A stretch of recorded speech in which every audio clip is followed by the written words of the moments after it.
En el nombre del Padre, y del Hijo, y del Espíritu Santo. Amén. Escuchemos el Evangelio según San Lucas. En aquel tiempo Jesús propuso a sus discípulos esta comparación. Fíjense en la higuera y en los demás árboles. Cuando ven que empiezan a dar frutos, saben que ya está cerca el verano. Así también, cuando vean que suceden las cosas que les he dicho, sepan que el reino de Dios está cerca. Yo les aseguro que antes de que esta generación muera, todo esto se cumplirá. Podrán dejar de existir el cielo y la tierra, pero mis palabras no dejarán de cumplirse. Palabra del Señor. Esta semana hemos venido escuchando el concepto de Jesús, o más bien un lenguaje apocalíptico. Habla de la destrucción de Jerusalén, de la destrucción del templo, de las señales en el cielo, todo esto. Y es que en tiempos de Jesús, pues sabemos, estaban los romanos ocupando las ciudades, gran parte del mundo conocido estaba ocupado por los romanos. Los judíos esperaban un libertador que los liberara de ellos, etc. Y entonces Jesús los invita a poner atención, y entonces hay dos momentos, vamos a llamarle históricos, que son bien importantes. Uno, la destrucción de Jerusalén. Se lleva a cabo en el año 70. Desde el año 68 comenzó una revuelta de parte de los judíos contra los romanos. Los cristianos no se metieron en este pleito y los judíos se rebelaron. Y en el año 70 sitiaron la ciudad. Si escuchamos el Evangelio de ayer, habla de eso. Cuando vean la ciudad sitiada, pongan atención, etc.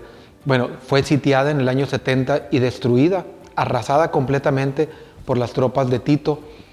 Y entonces se lleva a cabo, se cumple lo que va diciendo el Señor. ¿Qué es lo que nos invita a estar atentos a esto? Digo, la primera parte, el momento histórico, la destrucción de Jerusalén. Pero el segundo momento es el final de los tiempos, que eso no sabemos cuándo va a ser. Pero el Señor no nos está invitando a asustarnos. No es un miedo que quiere infundirnos, sino la esperanza de una vida mejor. San Agustín escribió un libro que se llama La ciudad de Dios. Tiene un contexto histórico. San Agustín, que vivía en el norte de África, también ocupada por los romanos, era una ciudad, vamos a llamarle romanizada, Hipona, y todo el norte de África, gran parte del mundo conocido, estaba ocupado por ellos. Finalmente cae en la ciudad de Roma, la ciudad que siglos que no entraba ningún otro ejército, fue saqueada por las tropas de Alarico.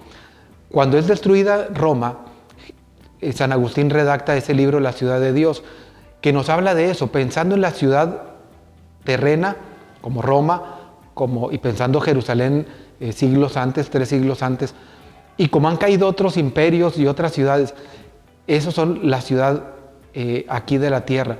Pero la ciudad de Dios, esa es en la que tenemos esperanza. Nosotros como cristianos, sí, trabajamos por mejores condiciones de vida aquí en la tierra, pero sin olvidarnos de que tenemos la esperanza del cielo.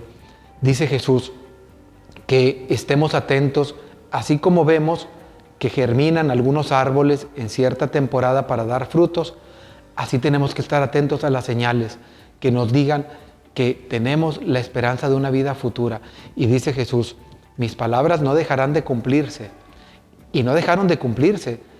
Recordemos ya lo que habíamos dicho anteriormente de la amenaza contra Cafarnaúm, Corazaín, que fueron destruidas. Esas fueron destruidas por el siglo VII, todavía después de Roma. Se cumple la palabra del Señor. La palabra del Señor se cumple y Él nos da palabras de esperanza. Que entonces nosotros en estos días que hemos reflexionado en todo esto, no pongamos más atención en la destrucción o en el miedo, sino en la esperanza. El Señor va a triunfar, el Señor reinará por siempre. Que así sea. Y la bendición de Dios Todopoderoso, Padre, Hijo y Espíritu Santo descienda sobre ustedes. Amén.